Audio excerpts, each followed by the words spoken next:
Kaugnay po sa hiling ni Senator Amy Marcos na ma-relieve sa pwesto ang ilang matataas na opisyal ng NBI matapos ang gulo sa Senado, makakapanayan po natin mismo si National Bureau of Investigation Director Attorney Melvin Matibag. Magandang umaga at welcome po sa Balitang Hali, Director.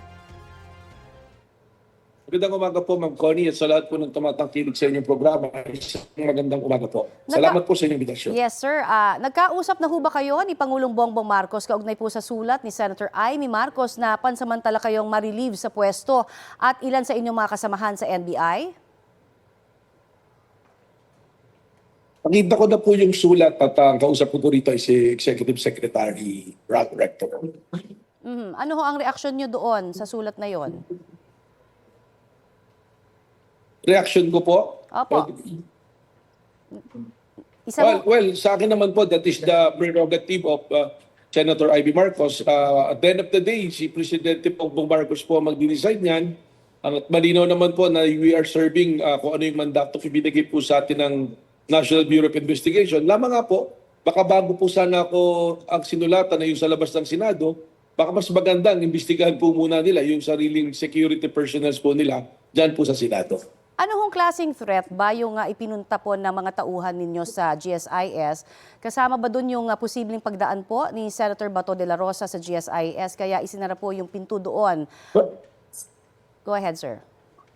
Well, ano po yan that is in response to the letter of General Manager Vic Veloso ng GSIS na tulungan po sila to secure the premises and assure the safety of the employees of GSIS dahil wala pa po noong Lunes kung sino-sino na raw po dumadaan na pasmasok, hindi na po nila mamonitor.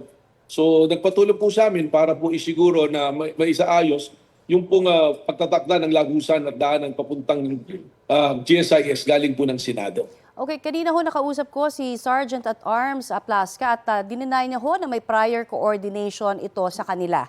Ano po ang reaksyon niyo dyan? Wala naman po talagang coordination sa Senate dahil wala naman po kaming gagawin pagpasok sa Senado. Meron po kaming coordination sa GSIS. Aha. Kasi po, i-contextualize po natin, ang Senado po, yan po ay nabibilang sa buong complex ng GSIS. Yung building na po yan, pag-aari ng GSIS at sila po nangungupahan sa GSIS. Lesi po sila ang lessor GSIS. Ang coordination po namin sa GSIS, baka dapat po, nung nakita niya na may mga presensya ng ganun, nakipag-coordinate po siya sa GSIS. At katunayan, meron pong isang interview na sabi na niya yan na kausap na si General Manager Veloso at sinabi nga na may presence ng NBI. Kaya ako ngayon nagtataka, bakit sasabihin niyang may threat yung NBI na papasok po doon sa Senado? Okay. Linawin po natin, noong araw po na nagkaputukan, napunta ba sa Senate premises ang NBI driver na inaresto po na ito kamakailan? Yung driver po, na sinasabi na yan, nung natapos na po yung pangyayari ng putukan. Bumalik po siya dahil inutusan siya, nakiusap sa kanya yung nagpaputok ng baril na naiwan yung 511 na bag niya na may lamang gamot saka po yung isang magazine. Kaya bumalik po siya. Nahuli po siya, hindi po sa Senate premises, sa GSIS premises po siya nahuli. Okay. So hindi ho tumawid, na katulad ng sinasabi? Hindi po tumawid. Nagkatunayan, ang pagkakaalam ko, nasampahan na ng kaso sa Pasay po, na-inquest na, pinarapin test po siya ng SOCO pero hindi po isinabit yung parapin test dahil negatibo po naman yan sa parapin, hindi po siya nagpaputok ng baril . Okay. Yung sinasabi rin po ni Senator Amy na umamin, nagsabi na gano'n, wala pong katotohanan yan. Kung meron pong umamin, ay dapat po ilabas nila yung actual na pag-amin doon. At pangalawa, hindi naman po pwede na paaminin mo nang walang presensya po ng abogado ang isang nasasakdal o isang testigo po. Okay, meron ho ba kayong binibigay po na assistance o tulong doon po sa naarestong driver ng NBI na sinasabing volunteer? Well, unang-una, hindi po siya official na empleyado ng NBI. Hindi po siya, Yes, volunteer po daw driver siya. ng NBI po ay volunteer. Ang sistema po kasi dyan, ang aming mga ahente, pwede po silang kumuha ng force multiplier, mga volunteers at asset. At pwede pong tumulong. Sagot po nila yan, ganun po yung pagtrabaho niyan. Sa ngayon po, ang nag-handle po niyan, yung po kanyang handler na tinatawag na agent. So may At tulong? alamin ko po kung ano yung ating pong agent na tinatawag, sila po yung nag-uusap kung paano po at anong tulong ang maaaring maibigay po sa kanya. Okay, kasi ang sinasabi nga ho, parang siya ho ang naging fall guy, dun sa sitwasyon na yon. Ano po?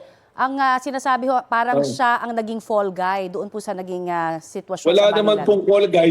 Nagkataon siya yung hinuli Aha. dahil siya yung naabutan na kinukuha yung pagpuno ng agent nga po ng pagputok. At katunayan, kami naman po nag-iimbestiga na rin at nagko-cooperate po sa investigasyon ginagawa po ng PNP. Katunayan, sa Lunes po, ay lahat po ng agent na nandun sa GSIS ay akin pong pinapapasok upang maimbestigahan at ma-interview po ng mga membro po ng PNP na mag-iimbestiga. Okay. Sabi po ni Senate President Alan Cayetano, wala naman siyang magagawa kung umalis daw si Senator Bato dahil voluntaryo naman itong ginawa. Ano po ang reaksyon niyo dyan?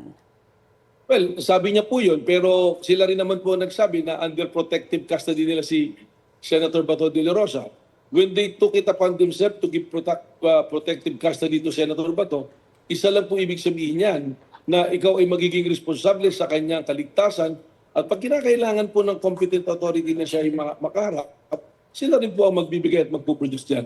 Mahirap naman po yun na yung protective custody one way lang na hindi pwedeng hulihin pero pwedeng paalisin. So dapat po maging responsable po siguro dun sa ganung posisyon. Okay. Nanggaling na rin ho mismo sa inyo na persons of interest na sila Sergeant at Arms Aplaska at si Senator Padilla.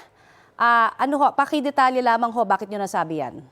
Ang ibig ko lang pong sabihin dyan, kung meron pong tao na dapat namin interest tayong tanungin at alamin kung nasaan ngayon si Senator De La Rosa, si Robin Padilla, Senator Robin Padilla, dahil lumalabas po sa report nila mismo, sa CCTV nila, ang huling kasama si Senator Robin Padilla. Pangalawa, Sergeant of Arms, dahil siya po ang namumuno ng seguridad at nakakalam ng galawan po ng mga tao dyan po sa Senado. Okay, bilang abogado rin at sabi nga may nakikita ho ba kayong loophole kaya sa batas kung bakit nahihirapan kayo sa NBI na isilbit po itong ICC warrant of arrest?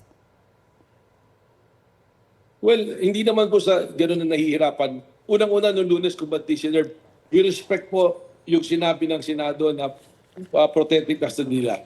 At ngayon naman po, dahil may kaso na po na pending sa Supreme Court, ang tingin po namin dapat ay igalang at hintayin po kung ano ang magiging pahayag po ng Korte Suprema. Marami pong salamat sa inyo pong oras na ibinahagi sa amin dito sa Balitang Hali, sir. Thank you, sir. Ano po? Marami pong Salamat salamat. po. Yan po naman si NBI Director Attorney Melvin Matibag.